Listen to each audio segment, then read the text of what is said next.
आज हम सीखेंगे addition of fraction. Addition of fraction कैसे किया जाता है, इसके लिए सबसे जरूरी चीज क्या है कि हमारे पास दो फ्रैक्शन दिए होंगे। सपोज करते हैं कि हमारे पास 2/3 प्लस 3/4।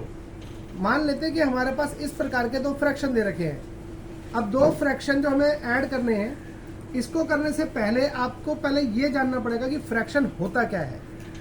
ठीक है, तो चलिए पहले हम ये जानते हैं कि फ्रैक्शन क्या होता है, उसके बाद हम आपको इसका एडिशन करना सिखाएंगे। मान लेते हैं कि हमारे पास ये एक चॉकलेट है जिसके अंदर कुछ टुकड़े करे हुए हैं, इक्वल टुकड़े। हम मान के चलते हैं कि यहाँ पर कितने टुकड़े हैं, 4 टुकड़े हैं। कितने टुकड़े हैं, 4 टुकड़े। जिसमें से मान लेते हैं हम कि पहला टुकड़ा जो है ये है, इस टुकड़े को हम बोलेंगे 1/4, यानी कि 4 टुकड़ों में से एक टुकड़ा। अब मुझे मान लो इसमें ऐड करना है एक टुकड़ा, एक और चॉकलेट हमने ले ली, इसके अंदर इसके भी टुकड़ा हमने देखा कि 4 ही टुकड़े हैं। कितने टुकड़े कर रखे हमने, 4 टुकड़े कर रखे हैं, और चारों के चारों टुकड़े इक्वल है। इसमें हमें मान लो हमें जोड़ना ही है 3 टुकड़े। इस 3 टुकड़ों को हम बोलेंगे 3/4। तो जब इन दोनों को जोड़ेंगे तो इसको हम बोलेंगे 1/4 प्लस 3/4।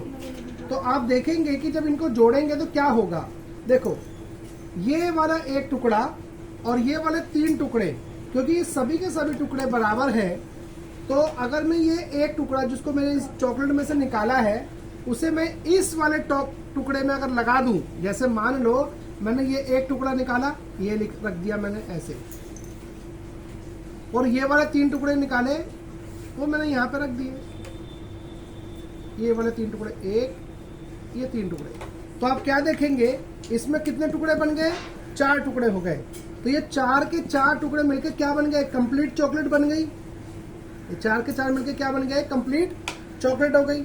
यानी कि एक टुकड़ा ये रहा, 3 टुकड़े ये रहे, तो सारे मिलाकर कितने हो जाएंगे, 4 टुकड़े। कितने में से, 4 में से। तो 4 के 4 टुकड़े, जिसको मैं कह सकता हूँ कंप्लीट वन टुकड़ा, एक पूरी चॉकलेट हो गई है।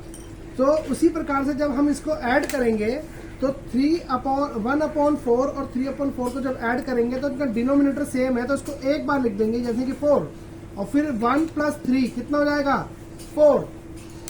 तो कितना आ गया आंसर, 4/4 यानी कि 1। देखो वही आंसर यहाँ पर भी आया है। क्लियर हो गया।